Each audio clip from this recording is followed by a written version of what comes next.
Hello there, my name is PolishLynx and welcome to Rising Angel Fates Allegiance. Before we begin, nope and nope. That's how it's supposed to be. Not too loud. Alright, let's begin.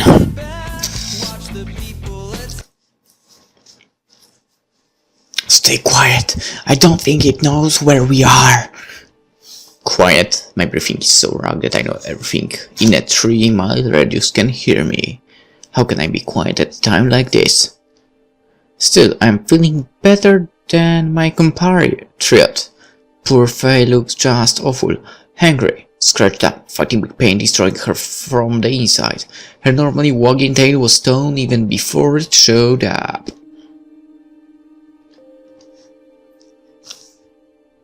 The foliage is dense and the leaves are large. Casual observation would only see undisturbed nature. I kind of wonder if Faye ever used her talents at camouflage to hide during work. The only dangers from that thing are from it smelling the blood and fear of hearing us. I don't even know if that thing has a nose. Maybe 30 meters away, I hear the sound of feet far larger than my own trampling over twigs and sticks, and I think, look, if I guessed that load crack correctly. I clutch the holdout pistol from my ejection seat. The smooth grip constantly slips in my sweaty hands, but I won't let go of the only thing that might stand between me and the 2-ton monster of death. Zuri. There is nothing I wouldn't give for her to be here right now. I wish I would have told her that. Maybe if I had. So tell me that Sergeant Griffin is a better choice. Than her wise and confidently held rifle are a lot more certain and sure than Zuri's fear of not being a warrior. A clawed hand bigger than my torso brushes through across the way and I immediately regret hoping Zuri was here. I'd rather not have her ripped in half as well. Amber eyes can be seen in the shadows, but thankfully they don't seem to be focused on us. Whatever is lurking out there doesn't seem to have spotted us. Thank you, darkness, for what little protection you lend. Well, always something, right? So, not much to complain about.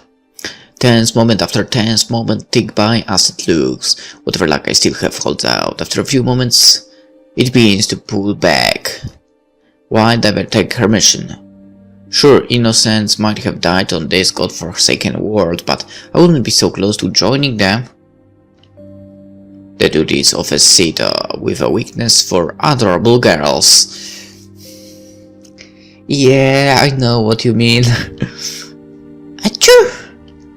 Faye breaks out coughing violently, each one racked with agony, for not nearly the agony that is soon going to be filling our shredded forms. Shit. Are you okay, Faye? I'm sorry. Tearing across the darkened field bears down the monster. Punk's closed wings flared against the night sky. Sorry about that.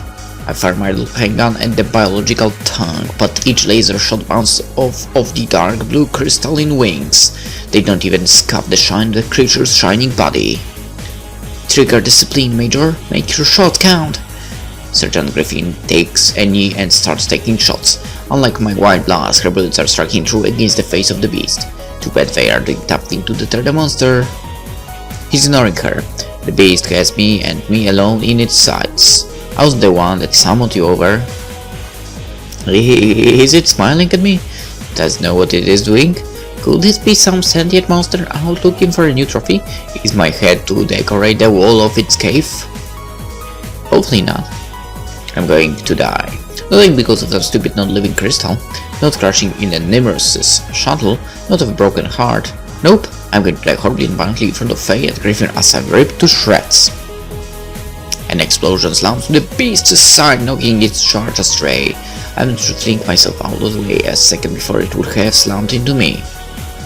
It hits a tree, showering me in splinters. Almost instantly it recovers. That smile is gone. What smile? Actually, I didn't see any smile, but whatever. Replaced by cold, calculating fury. Thankfully, it has eyes for a new target. Before they even stop it. Major, get the captain, get the hell out of here. Not without you. I'll be fine, I've tangled with worse fools before. As much as I'd love to argue, haste is what is going to save my life. It's almost daybreak anyway. Sergeant Griffin is strong. She can handle herself for what little night remains. Please, son, we need you now more than ever to drive whatever this thing is away. I grab Faye's hand and pull her to her feet. Her hand is cold but wet. I can barely see it in this line, but it looks like blood. She's coughing out blood. There's no way I can push her forward and more without communication. That quadratexadon is back, tearing apart her heart and lungs. Okay, that was weird. Run! Now! Go, Natalie! Why did I ever accept this mission? We probably will get the answer at some point.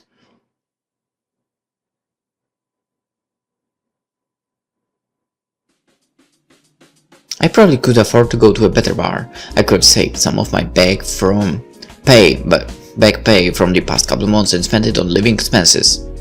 But that wouldn't have helped me escape from reality I live in. It wouldn't let me forget how close I came to bringing so many people so close to death in deep space. One of them did pay the price. Perhaps she wouldn't have if I had been more direct, more confrontational when it became overwhelmingly obvious that Colonel Nelson was not my side. The initial reports from command said that I made the right choice, that Saul's decision to take the bridge ensured the completion of the mission. Intelligence Director Doishum wanted to put him in for a medal. He refused to take it for murdering a comrade. That's the Saul I know and love. Everyone turned down the rewards for what went on. Zriven. I take a sip of my whiskey, letting the bitter taste take me away from the thoughts that have been haunting me for the couple of weeks we've been stationed here. I expect to get orders to my next assignment immediately after turning in that crystal, but the investigation team has been keeping us here. No better words or things, just as possible, in the Katajion Defense Force. Same old cafe, same old hotel that they have been putting me up in, and the same old problems that I can just can't find a solution to. But the brand new top-of-the-line X-brand datapad with individual voice integration and miniaturized hologram technology and every single game I could possibly buy are an awesome temporary solution. Wait, datapad, all the games.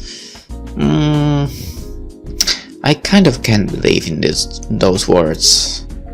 But well, never mind. Maybe it will be possible at some point as well.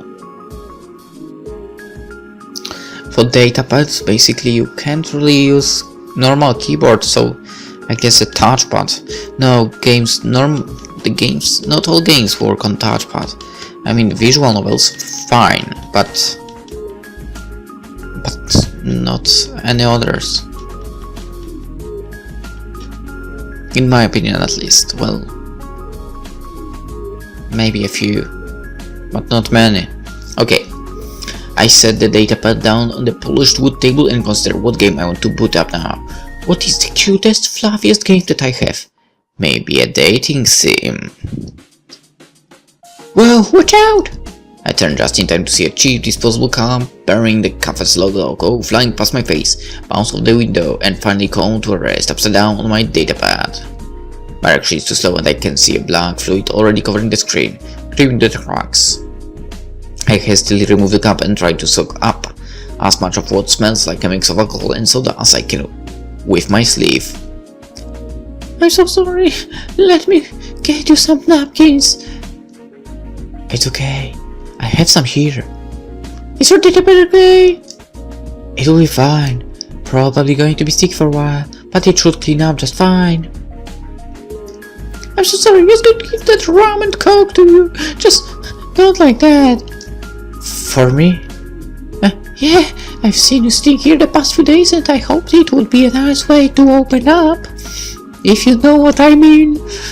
The woman's voice is so honest, pure nervousness and openness that I can't help but smile. She's the first person to approach me since I've sat here, and I'm just a tiny bit flattered.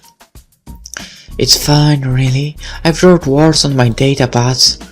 She sits down across from me. Give me a good look at her. I'm surprised I had noticed her before. Her height, towering over many of the men in the bar, is impressive. She can barely fit comfortably in the chair across from me. She's also prettier than the people I would expect to try and pick me up in this hipster bar. She's kinda hipster. For someone so shy, there's an unmistakable elegance in her features. But what strikes me is her eyes. The flecks of gold in her oddly yellow eyes shine like slivers of, well, gold in a stream. They promise me an untold treasure and keep my gaze focused on her and her alone. I hope I'm not coming on too strong to you. I almost giggle. The shyness is adorable. I don't think she's ever tried flirting before. She reminds me a little sorry when I ask her to play songs for me. Maybe it is the way my life seems to have been put on hold the past few days. Maybe it is the betrayed glare story gives me the few moments I see her. Or maybe it is the loneliness that has been haunting me, but I feel far more emboldened right now. I take another drink of my whiskey. Time to do something sober. Happy Natalie would never do. Maybe you aren't coming on strong enough. I know my drink isn't anymore because you were so hot you've melted all the ice in it.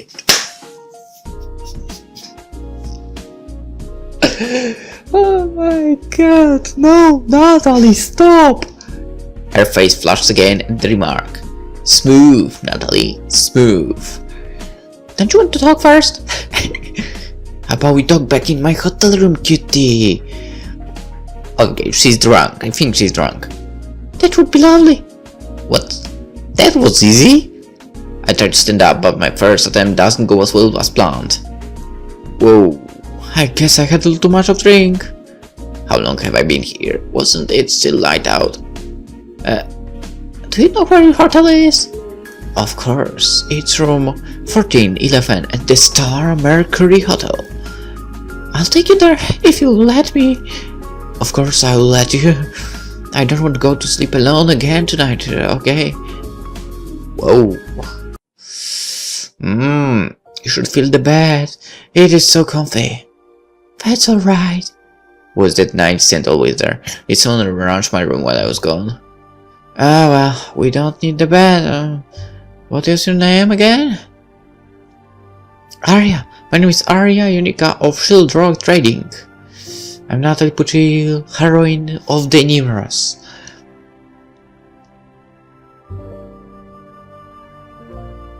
Now that I think about it, wasn't there a Nimross cluster in Mass Effect? Maybe just my imagination, but kind of sounds to me like that. The Nimross, that's the patrol ship in orbit, right? Yeah, how did you know? I've been trying to find someone who flew on it. I need some help. Getting out of the top, I'm happy to help you. No, I need help saving lives. I'm amazed how fast that statement sobers me up. In a flash, Larry turns to me and I regret it so much. You didn't want a one-night stand, huh? To experience your first time with that beautiful officer at the bar. I'm sorry. I guess I was just sounding like even more of an idiot than I thought I was. That's not it. If that's what is required to gain an audience. Of course not. It's my duty to help protect this decision with Katajion directorship. Even if nobody believes that. I believe it. That's why I came to you. The person who allowed me to talk to you told me stories about how you helped save her life multiple times. Hey? Natalie? Why can't I ever just lose myself? Why can't I be the stupid one trying to pick up cute girls at the bar? It's always Natalie Puccile saving them, losing a little piece of herself along the way. It's only been one real assignment and I'm already trying to forget about it with booze. What would Dad think if he were still alive? I know Sis would be smacking me up alongside the head. I'm sorry, Arya, I guess I got a little more intoxicated than I thought. Would you like me to brew you a coffee while I strip down? Whoa. Yes? I wouldn't turn down the cup, but stripping is optional. She smiles and walks over to start brewing pot. I guess I'm sleeping alone again tonight. Without her wings to shield me, I grow uneasy of closing my eyes. Every night has haunted me with dreams of watching Soul die, of Commander Razun asking why I let her die, a world of crystals destroying all I love. There's no escape from the doom I thought I destroyed, and now she wants me to jump back in. I offer my body, but she wants my soul. Snap out of this, Natalie. Just... Now that I think about it, my parents told me, well, actually my mother told me that if they had a daughter, actually her name would be Natalie. So, yeah. So basically, if I were born a girl, I would be named Natalie. That's actually a nice name, if I think about it. But I'm the guy, and... well, Natalie's not my name. Okay. Let's continue with the game, of course, now. My head, stop knocking so hard. Are you dressed? I need to come in. I gaze through blurry eyes. Yeah, I'm dressed. There's stains all over the uniform. I can faintly recall spilling a drink on it last night. I am. Good morning, Natalie. I glance out the window. It's barely morning. The light of the sun hasn't even begun to rise. Sorely needs to learn how to sleep in. Morning, Sol. You look rather worse for wear. And our bad night. I can't recall too clearly. Is your friend still here? I was going to interrupt usually, but it's pressing enough to split up your relations. It didn't turn out like that, so she was making me coffee to tell me something. I don't recall what happened next, but I feel like we didn't do anything. Perception is reality, and I wasn't the only one who saw you clinging to the arm of a girl you walked out of bar with. Stalk me again? Prepare to keep you out of trouble. She didn't seem like your usual mopping drunk Natalie bar pickup, so I just let it go. Thanks, Dad. I've kept you out of enough trouble over the years because you're a flirtatious drunk. I know. And yet you still let yourself break down when someone breaks up with you. Is there a special soul?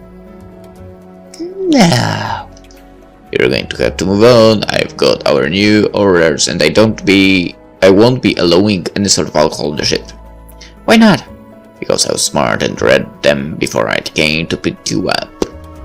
The risk transfer came through, didn't it? The replacements arrived. Bearing orders. One of them is going to Palisuri after she's trained up. Oh! If I do go for a bottle, I'm smashing it. I'm going to see if there's a pot of cold coffee that will tide me over until there's a hot pot. Natalie, you really like the sister I never had. You know, I love you, right? So don't visit me, not when my head can barely focus. You know that, right? Yeah. I wouldn't bring this up if I didn't think it was important to say. You know, I love these sorts of conversations. Then please don't say it and let me drink my cold coffee in peace. No, I wouldn't be your best friend if I remained silent. You need to stop doing this. What, making coffee? Don't give me that, drink it as well. I gathered him with a smart virtual cycle master, hoping it would be enough to keep him silent. But this soul I'm dealing with, and he's never been quiet when he has something he wants to say. Natalie, you need to stop letting yourself go when someone breaks your heart. I have no idea what you're talking about. No. Remember what happened when Solange broke up with you back when you were 16? Please don't bring her up. Natalie, you dyed your hair black and joined a punk rock band. You demanded we all call you Nas for several weeks. Well, the Nas part is a bad thing, but the previous one, not really. I don't see anything bad about joining a punk rock band or dyeing your hair black. In the words of my mother, that was just a phase I was going through. It was cool and I wanted to try something new.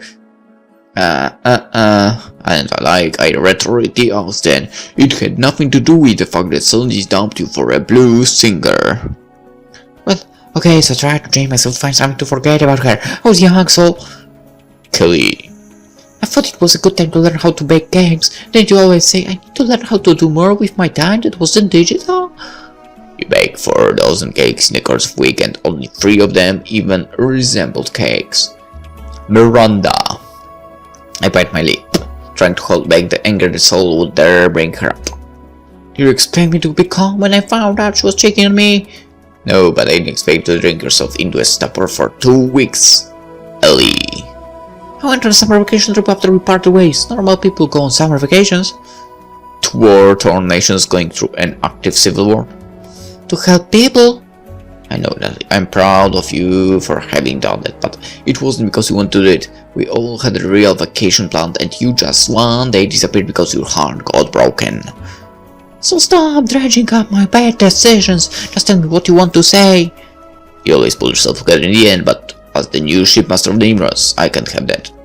Now that we are going back out on patrol, you can break down and do some crazy because you don't want to deal with your reality." "I was just trying to make myself better." "Better by punishing yourself for stuff that isn't your fault." "What would you know?" "I know it is tough after losing your heart to someone and then throwing it back at you. It sounds like Lena Bear moved out of that space in my heart." "I'm sorry, Saul. I didn't think she was any good for you, but..."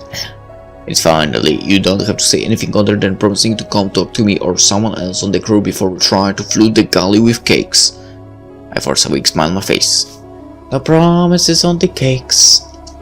"I doubt you could afford it. How many games do you buy?" "I lost count. It is better for my Saturday and adulthood if I don't think about it." "A good one. If it makes you feel better, you are still the close person to being an adult on my crew." "Wait. Okay. I got it. So he's with a higher rank. I give him a playful shove." "Sorry, Grandpa. Us kids will behave. I promise." "Good. Don't make me break out the cane." I hear the creaking of the bathroom door and a pair of wide, luminescent gold eyes peering out at me. Hello." "You're still here? So this is Arita... Arya. Did you two have a fun night?" "Please stop trying to punish me through embarrassment, Saul." We did. I forced myself on you, did I? As I went to make the coffee, you brought out your stash of remaining bottles and proceeded to down them. Then you pulled on a bunch of sappy romance movies and dramatically reenacted them with me." "That sounds like absolutely plastered, Natalie." "Our friend didn't just pass out on the bed. I took a video of it. I seem to recall you being a traitor. If I listen to regrets now that my head is throwing, but I can at least comprehend your request. You deleted that video." "Only have to get to watch it once." "So..." I can see the video of Fan sitting under her thumb on her datapad. With one quick flick, she drops it into the deleted folder. "I really did have fun with last night, even if you don't remember it. If trading the video for your help is the price, I'll pay it. There is no expense too great right now." "I'm sorry." "Chin up, Lee. How can I help you, Arya?"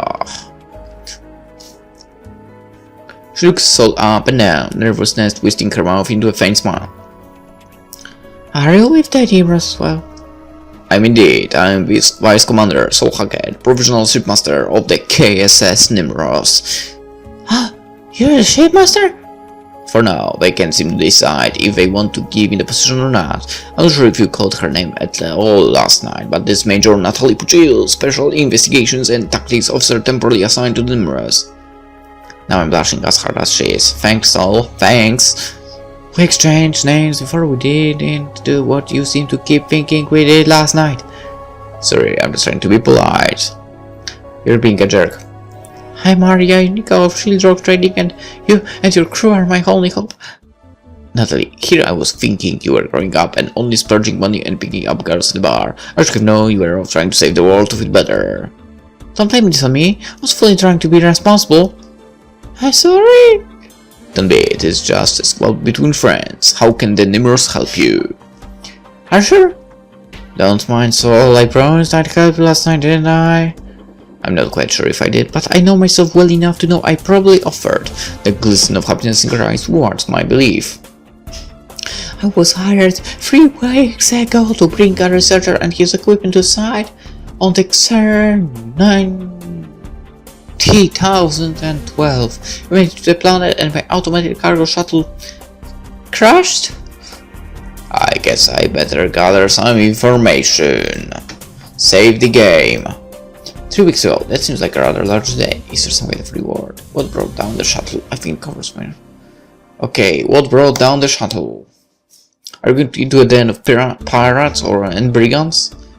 Now the researchers swore that there was nobody living on the planet. 1 minute it was boarding, it was preparing for landing, the next it triggered a loss of control alarm and disappeared off of the system. Is it possible that it could have been hardware failure?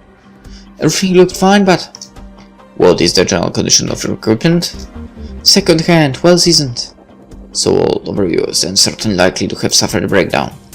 The problem is that equipment failure could mean so many different things. They might have been blown out of the sky, or the main ship controller might just have lost contact. Schrodinger's scientist, both dead and alive until we can observe them.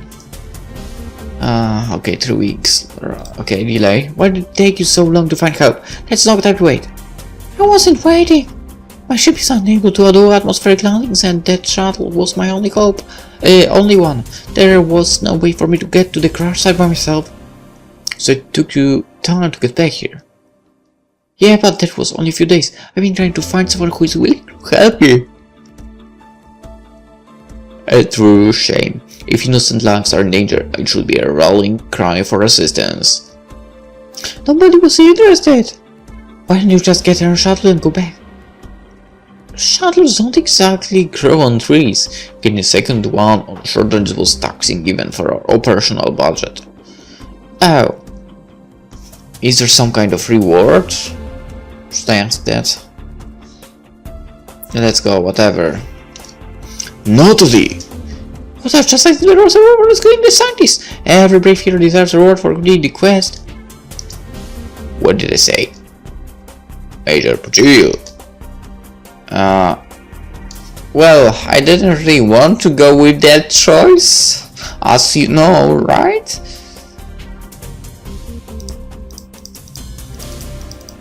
No, god damn it. I think that covers everything. Yeah. I have one question. Why did you come to search us out? Since nobody was going to help, I was about to give up hope. It was then that I met your science officer. She told me who she was, and she was quite adamant that I talk with you. Faye, but what made Faye so adamant to help you, and why did she send you to find Major Puccile and not me? The researcher's name was Ulrich Moonfellow. A relative of Faye? Much closer than some relative, Ulrich Moonfellow is her father. This is starting to make a lot more sense. Yeah, of course Faye would do anything she could to save her dad. Before we went into deep space, she was writing letters to him several times a week. And she wanted you to help instead of me because she worried that I wouldn't. Well, your personal philosophy on Lupit is well known. To think even she would assume I would not do everything I could to help a crewman under my command. Words matter, all words matter. Eh? So you're asking for a simple search and rescue for a stranded civilian vessel. While I'm unsure if it was bearing Katajion colors, I do have authority to undertake such a request. Our orders were to return to a normal patrol route until further notice. Xer is along the Nimross' patrol route, so I'm willing to lend the Nimross' assistance to the rescue. The orders also were to keep you on board until rescinded, Major Puccile. If you wouldn't mind getting ready, we need to be underway in a couple of hours. You mean it? Of course, if you excuse me. Faye, she's still trying to recover from her wounds on our adventure, and now she has to suffer more as she wonders if her father is alive. Soul seems crushed that she didn't come to him with this. He's trying not to let it show, but that's a painful sign of distrust in his new command from someone who knows him. I'm glad Aryan did find me for and gained the courage to ask. This is important and the perfect way to get my mind off of Zuri. For I'm pretty sure I did not go her route. Definitely didn't go her route. Still, the old sit-up part of my brain is suspicious, somehow finding his daughter doing this for purely altruistic reasons. I bet that shuttle had illicit cargo. Arya does seem rather down on her luck, and it isn't outside the realm of possibility that she has ulterior motives. Whatever, Natalie. Zuri might not want to do the right thing for the wrong reason, but I'm a Saito, and I protect his innocence. Even if Arya has ulterior motives, Faye's father is still in danger. Are you ready? I am, but don't you think you should change first? I'm in my uniform. She points at numerous stains of whatever I was drinking last night. I set my uniform top off and grab one of my spares crumbled up in my bag. Not the best, but better. Arya averts her eyes, even though I'm wearing an undershirt. She's so shy and adorable. It does give me heart that I didn't do anything last night I might regret. She's cute, but my heart isn't ready for even a one-night stand, no matter what drunken Natalie wants to do. Let's go!